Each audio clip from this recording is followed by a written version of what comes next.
आपदा जो चमोली में आई उसके बाद से 26 लोगों की मौत की खबर और 171 लोगों की तलाश अभी भी हालांकि जारी है। चमोली में जिंदगी बचाने के लिए जंग लगातार जारी है। तपोवन सुरंग में 120 मीटर तक का जो रास्ता है वो खुला है। ग्लेशियर टूटने के बाद रेस्क्यू ऑपरेशन यहां पर लगातार किया जा रहा है। सुरंग में रेस्क्यू ऑपरेशन में आ रही दिक्कतें, सुरंग में बड़ी मात्रा में यहां पर मलबा भरा हुआ है। कीचड़ के कारण रेस्क्यू करने में मुश्किलें हो रही हैं। करीब 37 लोगों के फंसे होने की आशंका, 171 लोगों की अभी भी तलाश जारी है। चमोली में जिंदगी बचाने को लेकर जंग अभी तक यहां पर लड़ी जा रही। तो ग्लेशियर टूटने के बाद से रेस्क्यू ऑपरेशन किया जा रहा। सुरंग में रेस्क्यू ऑपरेशन में आ रही दिक्कतें, सुरंग में बड़ी मात्रा में यहां पर मलबा जो है वो भरा हुआ है। कीचड़ के कारण यहां पर रेस्क्यू करने में खासा दिक्कत और मशीनों के माध्यम से यहां पर अब ये जो रेस्क्यू ऑपरेशन है उसको आगे बढ़ाया जा रहा है। 120 मीटर तकरीबन कहा जा रहा है कि यहाँ पर रास्ते को खोल दिया गया है। तो भवन सुरंग में यहाँ पर 120 मीटर तक रास्ते को साफ किया जा चुका है, लेकिन अभी भी यहाँ पर उस स्थान पर नहीं पहुंचा जा सका जहां पर अभी भी 37 के आसपास जो लोग बताए जा रहे हैं वो फंसे हैं। कीचड़ के कारण यहाँ पर रेस्क्यू करने में खासा दिक्कत हो रही है यहाँ पर रेस्क्यू टीम को।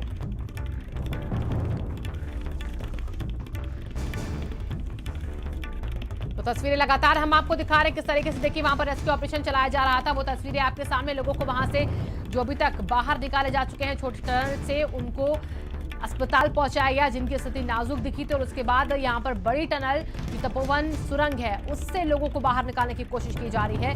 हालांकि 48 घंटे से ज्यादा का वक्त देखिए बीतता जा रहा है, लेकिन अभी तक यहां पर सफलता हाथ लगती नहीं दिख रही, क्योंकि मलबा अधिक होने की वजह से सुरंग में यहां पर रेस्क्यू ऑपरेशन पूरे तरीके से सफल होता अभी नहीं दिख रहा। हालांकि कोशिश लगातार टीमों की तरफ से की जा रही है कि जल्द ही यहां पर लोगों को बाहर निकाला जा सके। उत्तराखंड में आई आपदा में अब तक 26 लोगों की मौत हो चुकी है और इसी के साथ 137 के आसपास जो 37 लोग हैं वो अभी तक यहाँ पर टनल में छुपे हुए हैं और यहाँ पर दबे होने की आशंका उनके, अभी तक उनको बाहर निकालने की जो कोशिश है वो लगातार यहाँ पर जारी है। कीचड़ अधिक जमा होने के चलते रेस्क्यू ऑपरेशन टीम जो है उसे मुश्किल आ रही। तो 171 लोगों का वो आंकड़ा है जो अभी भी यहाँ पर लापता बताए जा रहे हैं, जिनको ढूंढने के लिए यहाँ पर टीमें लगी हुई हैं। तमाम टीमें, सेना भी वहां पर सख्त जुटी है इस ऑपरेशन में। और यह तस्वीर अंदर टनल की है, उस सुरंग की है, तपोवन सुरंग की, जहां पर अंदर मलबा है। इस मलबे को यहाँ पर मशीनों के माध्यम से बाहर निकाला जा रहा है और इसी के साथ ये कोशिश लगातार की जा रही है कि जल्द ही इस सुरंग के रास्ते को साफ कर दिया जाए। हालांकि 120 मीटर का जो रास्ता है उससे अभी तक यहाँ पर क्लियर किया जा चुका है, लेकिन अभी भी आगे लोग जो हैं वो दबे, वो छुपे इस मलबे के पीछे हैं, जिनको बाहर निकालने की कोशिश है और मशीनों की सहायता ली जा रही है यहाँ पर इस मलबे को हटाने के लिए।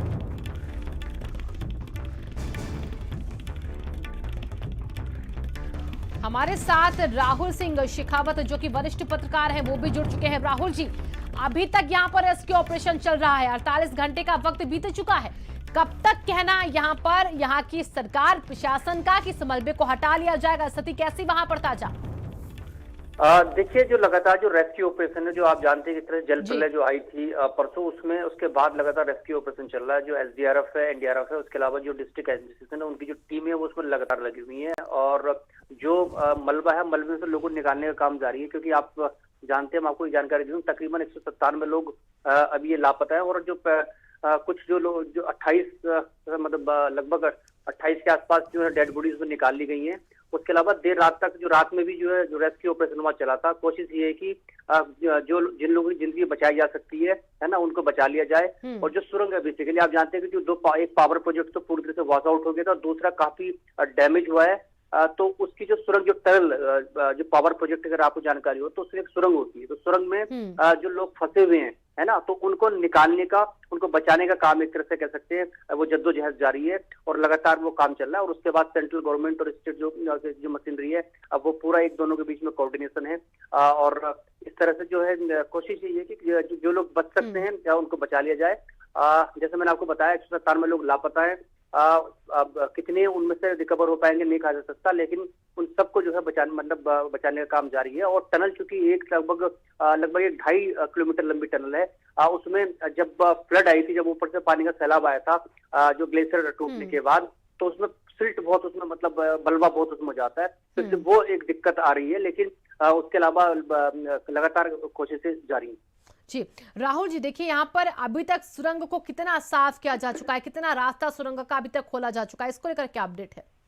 देखिए मैंने जैसा आपको बताया उसमें पानी के सैलाब के साथ बहुत सिल्ट उसमें आ जाती है, और तो उसको हटाने का काम लगातार उसमें जारी है। जैसे कुछ लोग आपको पता होगा कि शायद कुछ लोगों को जिंदा भी बचाया गया जो उसमें पहले फंसे हुए थे, उसके बाद कुछ लोग उसमें जिंदा निकले, अच्छी खुशी की बात है। तो इस तरह से कोशिश ये है कि जो लोग उसमें सुरंग फंसे हुए हैं तो उनके बचने के चांसेस हो सकते हैं, क्योंकि जो लापता का मुश्किल काम है। अगर जो पानी के जो सैलाब के साथ बह गए उनका बहुत मुश्किल है।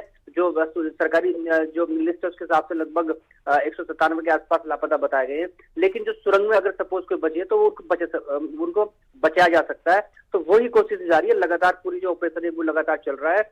और इसमें जैसे और उसके अलावा एयरफोर्स वगैरह के और आर्मी के हेलीकॉप्टर भी वो मिले हुए, ताकि कोई भी किस तरह से जरूरत जहाँ पड़ती है तो उनको वहां पर लैंड कराया गया। तो इस तरह से पूरी तरह से कोशिश से ये है कि किसी तरह से जो जान बच सकती है ना, तो वो जान बचा ली जाए, जिंदगी बचा ली जाए। तो जिंदगी एक जिंदगी एक अहम होती है, और बाकी तो वही कोशिशें स्थानीय स्तर पर या सरकारी स्तर पर फिलहाल अभी चल रही है। जी राहुल जी, कौन कौन सी टीमें हैं वहां पर जो भी कार्य कर रही हैं इस रेस्क्यू ऑपरेशन में? कितनी टीमें वहां पर लगी हैं?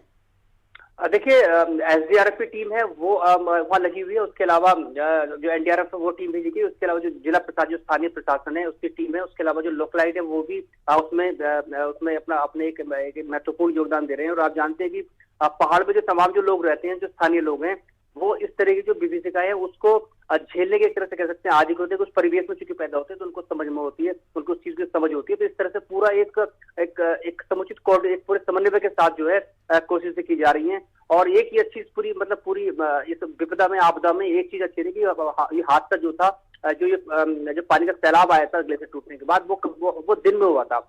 दिन में होने का फायदा ये हुआ था क्योंकि पानी जब ऊपर से डाउन साइड आता है तो आवाज बहुत तेज आती है, बहुत तेज आवाज थी। तो लोग जो लोकलाइट थे, जो वहाँ आसपास नदी के किनारे वाले लोग थे, तो वो वहां से भाग लिए थे या हट गए थे वहां से। उसके अलावा चूंकि दिन का मामला था, इसलिए प्रशासन ने भी जो था अनाउंसमेंट करा दिया था कि आप ये किनारे, जो नदी किनारे आप छोड़ दीजिए। तो इस तरह से बहुत सारी जानें जो हैं बचा ली गई थी। लेकिन जो दुर्भाग्यपूर्ण जो टनल में थे या जो उसमें पावर प्रोजेक्ट में काम कर रहे थे, अब वो नहीं बच पाए, वो वहां तक कोऑर्डिनेट नहीं हो पाया था।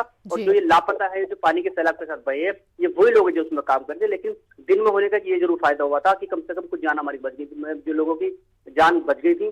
तो अब इस तरह से जो है पूरी टीम एसडीआरएफ, एनडीआरएफ, उसके अलावा लोकल एडमिनिस्ट्रेशन, जो स्थानीय प्रशासन है, उनकी टीम इसमें लगी हुई है। और खुद मुख्यमंत्री, जैसे मैंने आपको, खुद सेम डे वहां चले गए, तो उन्होंने पूरा एक जो आला अफसर थे उनके साथ वो खुद वहां मौजूद रहे थे। तो इस तरह से वो आप कह सकते हैं कि कोशिश यही है कि लोगों को जो बच सकते हैं, जिनकी जान बची है, जो जी राहुल जी, देखिए यहाँ पर ये अपडेट है कि 120 मीटर तक के रास्ते को खोल दिया गया है, लेकिन वहां पर दिक्कत है, मलबा अधिक होने की वजह से यहाँ पर मशीनों को अंदर जाने में दिक्कत हो रही है।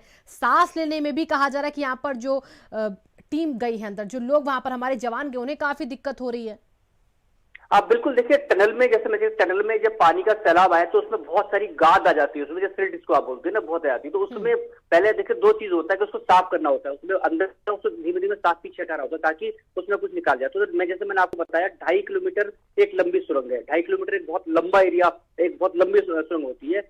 तो उसमें जाहिर सी बात है बाहरी दिक्कत उसमें बहुत आ रही हो। जैसा मौसम आप जानते हैं, ठंड का मौसम है, क्योंकि उत्तराखंड पहाड़ में आप जानते हो बर्फबारी आजकल होती रहती है। और फिर ये ग्लेशियर टूटने के बाद यहाँ पे आया था, तो वो व्यावहारिक दिक्कत आ रही है। लेकिन जो फोर्स है, जो एसडीआरएफ के जवान हैं और जो बाकी आईटीबीपी, मैं आपको बताना भूल गया, आईटीबीपी के लोग हैं, वो इन परिस्थितियों में उनको काम करने की ये चुनौतियां स्वीकार करते हैं। वो लगातार इस तरह की जो आपदाएं होती है उसमें अपना योगदान वो देते रहे हैं। लेकिन चूंकि टनल लंबी है और व्यावहारिक दिक्कतें हैं, उन सबसे पार बसाते हुए जो रेस्क्यू ऑपरेशन जो है चल रहा है। मशीनें अंदर जा पा रही क्योंकि मशीनों की मदद ली जा रही, क्योंकि हमारे जवान जो है वो अंदर इस तरीके से मैन पावर के तौर पर काम नहीं कर पा रहे, इसलिए मशीनों का सहाय, जो उनकी मदद है मशीनों की, वो ली जा रही है। तो मशीनों को कोई दिक्कत तो नहीं आ रही खासा यहाँ पर मलबे को बाहर निकालने में? नहीं, बिल्कुल। देखिए, जहां तक जेसीबी जा सकती है वो जेसीबी जा रही है। उसके अलावा मैनुअल जो हटाने काम है वो चल रहा है। बाकी जो भी एक विधि तरीके से जो चीजें होती है वो की जा रही है, क्योंकि देखिए आईटीबीपी है, उनको पारंगत होती है, आईटीबीपी है उनका पारंगत होती है, जो हाई एल्टीट्यूड में ऑलरेडी वो वहाँ पे रहती है। उसके अलावा जो एसडीआरएफ के जो जवान है, अब वो इस तरह की आपदाओं के लिए, उससे निपटने के लिए वो हमेशा मुस्तैद रहते हैं।